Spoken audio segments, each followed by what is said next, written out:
का हाल बा भाई लोग। एगो बात कहे चाहतनी। ये वीडियो के पूरा देखिए लो लास्ट तक, जरूर अच्छा लगी। ये बेरा जितना शादी बियाह होत हवे कौनो ना कौनो लइकनी सन के जरूर सेटिंग रहता है। खासकर 99% लइकनी सन के कौनो ना कौनो लइकन से सेटिंग जरूर बा। तो जब उ शादी क के घरे आवते सन ओकरे बाद से ओकनी के बात कइल नइखे बनत। बात कइल नइखे बनत त घरे उ लहारा लगावत सन, केहू ना केहू से कहत सन कि जात नइखन कमाए त हई नइखन करत त हऊ नइखन करत।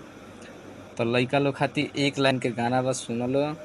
लहरा लगा के भेजवले बाड़ू बहारा, लहरा लगा के भेजवले बाड़ू बहारा, छछुनरो तहरा के करी पहरा, छछुनरो तहरा के करी पहरा।